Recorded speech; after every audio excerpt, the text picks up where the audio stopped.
Movie की शुरुआत में हमें सिमियंस वानरों को दिखाया जाता है जो बंदर के प्रजाति के होते हैं। आप उन्हें हमारे पूर्वज भी कह सकते हैं। सभी वानर अपने राजा के पुत्र के होने के खुशी में पुस्तनी पेड़ के नीचे इकट्ठा होते हैं। बंदरों का राजा, जिसका नाम सिमोन है, एक बड़े पेड़ के अंदर प्रशासन करता है। ये है ओलादमीर, जो राजा के करीब रहता है और राजा के साथ कोई भी बड़ी बात सुलझाने में मदद करता है। आज बंदरों की रानी 2 बच्चों को जन्म देती है। पहला बंदर बहुत छोटा और कमजोर होता है, लेकिन दूसरा बंदर उससे थोड़ा बड़ा और मजबूत होता है। और कमजोर बंदर दुनिया में पहले आया था, इसलिए वो सिंहासन का पहला उत्तराधिकारी है। और तभी एक बंदर चुड़ैल आती है। वो राजा को छोटे बंदर से छुटकारा दिलाने की सलाह देती है, क्योंकि अब वो एक अपशगुन है, और कहती है कि ये प्रकृति की गलती है और वानर उसे राजकुमार के रूप में कभी स्वीकार नहीं करेंगे। और रानी के होश में आने से पहले राजा अपने कमजोर बच्चे को दूर करने के लिए ओलादमीर को सौंप देता है। और जब रानी को होश आता है तो अपने बच्चे को पूछती है और राजा से वचन लेने को कहती है कि वो उनका अच्छे से देखभाल करेगा। और रानी की मृत्यु हो जाती है। राजा वानिया को राजकुमार घोषित करता है, जो मजबूत और स्वस्थ है। और राजा का सेवक कमजोर बच्चे को भेड़िए के मुंह में फेंकने के लिए ऊपर जाता है और बच्चे को फेंक कर चला जाता है, लेकिन वो बच्चा एक बेल पर अटक जाता है, जिससे वो भेड़िए के मुंह में नहीं जाता, लेकिन भेड़िया उसके हाथ में काट लेता है। ये देख के एक दूसरा बंदर उस बच्चे को भेड़िए से बचा लेता है, लेकिन वो बच्चा एक वानर की तरह नहीं चल पाता, क्योंकि उसके हाथ को भेड़िए ने काट लिया था, और आप उसे लूला भी कह सकते हैं। इसलिए एक दूसरा बंदर इयान उसकी मदद करता है, एक माँ बाप और एक दोस्त की तरह। समय बीतता है और वो बंदर अब बड़ा हो चुका है, जिसका नाम है एडवर्ड,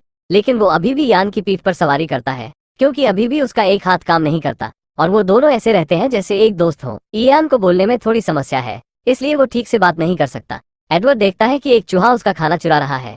वो उसे पकड़ने के लिए उसके पीछे भागता है, लेकिन एक हाथ से उसे पकड़ नहीं पाता। फिर वो पेड़ के रस का इस्तेमाल करके एक जाल बनाता है, जिससे वो चूहे को पकड़ सके। और तभी उन्हें एक आवाज सुनाई देती है। आवाज से उन्हें पता लगता है कि खेल की शुरुआत हो चुकी है। इस खेल में एक नारियल के फल को बॉल बनाकर बड़े जानवर की खोपड़ी में डालते हैं। जिसका बॉल उस खोपड़ी में गया, वो खेल का विजेता होता है। इयान जाने से मना करता है, क्योंकि इन दोनों वानरों के अन्य वानरों द्वारा भेदभाव किया जाता है। एडवर्ड किसी भी तरफ इयान को मना लेता है और दोनों खेल देखने चले जाते हैं। वानिया, जो राजा का बेटा है, वो इस खेल का पहला विजेता है, जिससे सभी वानर उसकी तारीफ करते हैं। अब खेल का दूसरा पड़ाव शुरू होता है। खेल के बीच में बॉल देखकर इयान से रहा नहीं जाता और बॉल को एक छलांग में पकड़ लेता है और नीचे गिरता है, लेकिन वो बॉल एक छेद में चला जाता है, जहाँ से उस बॉल को निकालना असंभव था। सभी वानर इयान को पीटने लगते हैं और एडवर्ड उस बॉल को निकालने के लिए एक लंबी लकड़ी और पेड़ के चिपचिपे रस का इस्तेमाल करता है और बॉल को बाहर निकाल लेता है। सभी वानर उसके चारों तरफ इकट्ठा हो जाते हैं और पूछते हैं उसने ये जादू कैसे किया। और तभी वानिया आ जाता है और एडवर्ड से बॉल लेकर ऊपर फेंकता है, लेकिन उस चिपचिपे रस से बॉल उसके हाथ में चिपक जाता है। सभी वानर उसे निकालने की कोशिश करते हैं और झटके में नारियल निकलने से वो राजा के सर पर जा गिरता है। और जब ओलादमीर उसे खींचकर निकालता है तो राजा का बाल भी नारियल में चिपक कर साफ हो जाता है। राजा इस अपराध करने वाले अपराधी को जानना चाहता है। इसी बीच डायन एडवर्ड को देखती है और ओलादमीर से पूछती है कि क्या उसने उसे राजा के कहने के अनुसार बच्चे को भेड़िए के मुंह में फेंक दिया था या नहीं। ओलादमीर कहता है, राजा के कहने के अनुसार उस बच्चे को मैंने भेड़िए के मुंह में फेंक दिया था, लेकिन डायन उसे धमकाते हुए उसकी सही पहचान पता करने के लिए भेजती है। लेकिन राजा का बेटा वानिया ये सब सुन लेता है और अपने पिता से किसी दूसरे वानर को सिंहासन लेने की बात करता है, और राजा सिमोन इसके बारे में कुछ करने का वानिया से वचन लेते हैं।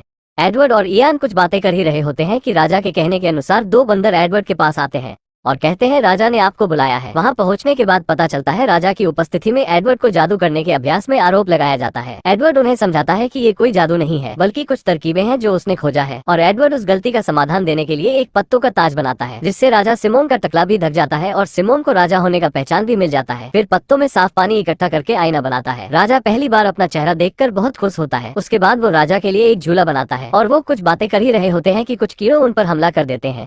ये सब उस डायन का किया होता है और राजा झूले से नीचे गिर जाते हैं और एडवर्ड पर डायन राजा के हत्या करने का आरोप लगाती है। और राजा का बेटा वानिया इसी का फायदा उठाते हुए एडवर्ड को उस बड़े पेड़ से नीचे फेंक देता है। और राजा सिमोन को होश आता है तो पूछते हैं एडवर्ड को नीचे किसने फेंका। वानिया कहता है उसे मैंने नीचे फेंका, क्योंकि उसने आपको मारने की कोशिश की। राजा सिमोन कहते हैं उसने मुझे कोई हानि नहीं पहुंचाई और तुमने एक वानर की हत्या की है। एडवर्ड को होश आता है तो देखता है वो पेड़ से नीचे गिरा हुआ है और इयान एक लता से लटक कर उसकी तरफ हाथ बढ़ाता है, लेकिन एडवर्ड उस तक पहुँच नहीं पाता। वो इयान को छोड़कर रेगिस्तान की ओर बढ़ता है। आगे जाने पर वो 2 बड़े शुतुरमुर्ग को देखता है और एक शुतुरमुर्ग के मुंह में अंगूर का गुच्छा होता है।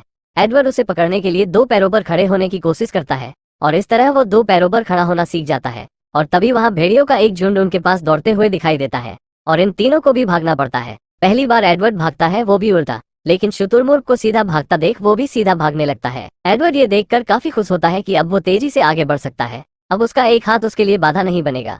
और बाकी बंदर उसे 2 पैरों पर दौड़ता देख काफी उत्साहित होते हैं और वो तीनों गेंदों के झुंड से होकर आगे निकल जाते हैं। गैंडे देखते हैं कि उनकी तरफ भेड़ियों का झुंड बढ़ रहा है, वो भी वहां से भागने लगते हैं, लेकिन अब एडवर्ड के पीछे भेड़िए और भारी भरकम गैंडे पड़ चुके हैं। एडवर्ड रास्ते के अंत तक पहुंच चुका है और वो वहाँ से नहीं हटा तो कुचला जाएगा। ये सब देखे एक बाप से रहा नहीं जाता और राजा सिमोन उन गैंडों के आगे आकर उन्हें रोकने की कोशिश करते हैं, लेकिन वो देखते हैं कि एडवर्ड कुचलने वाला है। वो जल्दी से अपने बेटे के आगे आ जाते हैं, जिससे एडवर्ड तो बच जाता है, लेकिन राजा सिमोन बुरी तरह घायल हो जाते हैं। राजा सिमोन मरने से पहले एडवर्ड से कहते हैं कि मैं तुम्हारा पिता हूँ और तुम्हारी माँ को आखिरी वचन दिया था कि मैं अपने बच्चों का ख्याल रखूंगा। वानिया अपने पिता का शरीर ले जाता है और एडवर्ड से कहता है कि उसे अपना भाई समझने का सोचना भी मत। वानिया को राजा का ताज पहनाया जाता है। वानिया ओलादमीर को गुस्से में बर्खास्त कर देता है। सर्गेई ओलादमीर की जगह लेता है और ओलादमीर को वानरों के झुंड और प्रजा से बाहर कर दिया जाता है। और तभी एक तेज का भवंडर आता है, जिसकी चपेट में एडवर्ड भी आ जाता है, लेकिन उसमें लूसी नाम की बंदरिया मिलती है। एडवर्ड को उसे देखते ही प्यार हो जाता है। वो दोनों अच्छे दोस्त बन जाते हैं और एडवर्ड उसे 2 पैरों पर खड़ा होना और चलना सिखाता है। और वहीं दोनों को ज्वालामुखी से आग के बारे में पता चलता है। एडवर्ड उत्साहित होकर आग के एक टुकड़े को सभी बंदरों को दिखाता है, लेकिन सारे बंदर उसे मारने लगते हैं। एडवर्ड और लूसी वहां से चले जाते हैं, जहां वह एक भेड़िया को गुफा से आग की मदद से भगा देते हैं और दोनों उसी गुफा में रहने लगते हैं। सभी बंदर लूसी और एडवर्ड को शिकार करते हुए देखते हैं। अब तो एडवर्ड भेड़िए को नियंत्रण करना सीख भी लिया है। सभी वानर उस पुश्तैनी पेड़ को और अपने राजा वानिया को छोड़ देते हैं, क्योंकि वह और अधिक भूखे नहीं रह सकते। डायन वानरों को डराने के लिए पेड़ की आत्मा को बुलाती है। तभी एक बंदर पेड़ से आने वाली आवाज का पता लगाने के लिए आवाज का पीछा करता है और उसे पता चलता है कि पेड़ की कोई आत्मा नहीं, और उसे पता चलता है कि यह सब डायन का किया धरा है। डायन उसे मारने के लिए दौड़ाती है, लेकिन सभी वानरों को पता चल गया है बंदरिया डायन का सब कुछ किया धरा है। वो वानरों को मारना चाहती है। सभी उस पेड़ को छोड़कर एडवर्ड के पास गुफा में रहने के लिए चले जाते हैं, लेकिन लूसी सभी वानर को अंदर नहीं आने देती है, क्योंकि वो लोग एडवर्ड के साथ बुरा ही किए थे। लेकिन सभी बंदर एडवर्ड और लूसी से कहते हैं कि वह खाना खाकर चले जाएंगे, लेकिन वह नहीं जाते और सारी रात गुफा में मनोरंजन करते हैं। वो लोग भी एडवर्ड और लूसी के साथ रहने लगते हैं और एक अपना गांव बनाते हैं। और लूसी एडवर्ड अब शादीशुदा है। कुछ दिन बाद उनका एक बच्चा भी होने वाला था। एडवर्ड कहता है अगर हमारा पुत्र हुआ तो उसका नाम इयान होगा। और सारे वानर पुस्तनी पेड़ को छोड़कर चले गए। इसी का बदला लेने के लिए डायन एक साजिश रच रही है। लूसी घर पर आराम करती है और एडवर्ड निर्माण कार्य में गाँव वालों के कामों में काफी मदद करता है। और सभी वानर एडवर्ड की तरह 2 पैरों पर काम करते हैं। वो अब अपने भोजन के लिए शिकार कर सकते हैं और डिएगो अच्छी चित्र बना सकता है। लेकिन तभी टिड्डियों का झुंड उस गांव वालों पर हमला कर देता है और वो सभी चीजों को नष्ट कर देता है। सर्गेई और बाकी वानर जानते हैं कि ये उस डायन का काम है, इसलिए वो सभी मिलकर उस पेड़ के पास जाते हैं। सभी वानरों के पेड़ तक पहुंचने से पहले लूसी एडवर्ड से वानिया को बचाने के लिए कहती है।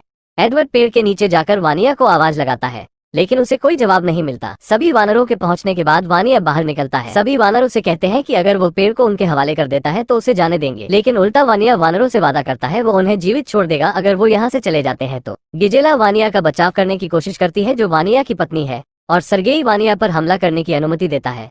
और वानिया गुस्से में वानरों को मारने लगता है, लेकिन वानरों की संख्या ज्यादा होने की वजह से उनके आगे टिक नहीं पाता। पेड़ में आग लगा दिया जाता है, लेकिन एडवर्ड पेड़ के नष्ट होने से पहले गिजिला को उस पेड़ से बचा लेता है। लेकिन इस बीच एक जलते हुए पेड़ की शाखा से खुद दब जाता है। वो वानिया को मदद के लिए बुलाता है। वानिया उसे अपने पीठ पर रखकर वहां से एडवर्ड को लेकर भाग जाता है, जिससे एडवर्ड की जान बच जाती है और वो डायन उसी पेड़ में जलकर मर जाती है। लेकिन अब पुश्तैनी विशाल पेड़ जलकर राख हो चुका है और वानरों के लिए यहाँ कुछ नहीं बचा। वानिया और एडवर्ड नाराजगी को दूर करते हैं और सभी वानरों के सामने अपने भाई को स्वीकार करते हैं। सर्गेई वानरों में दहशत पैदा करता है कि अब रहने की कोई जगह नहीं, हम सब भूख से मरेंगे। लेकिन एडवर्ड सभी वानरों को एकत्रित करता है और बताता है हमारे जीने की एक आशा है। उन पहाड़ों के पीछे वो पक्षियों का पीछा करते हैं और वहाँ उन्हें पानी, पहाड़ और हरे भरे जंगल मिलते हैं और वो एक नई जगह की खोज करते हैं जहाँ एडवर्ड का मित्र इयान भी था। और यहीं पर ये मूवी खत्म हो जाती है। इस मूवी से हमें यही सीख मिलती है कि कभी खुद को या किसी को कमजोर नहीं समझना चाहिए। वैसे अगर आपको ये वीडियो ठीक लगा हो तो एक लाइक कर देना, अगर ठीक ना लगे तो कमेंट में बता देना।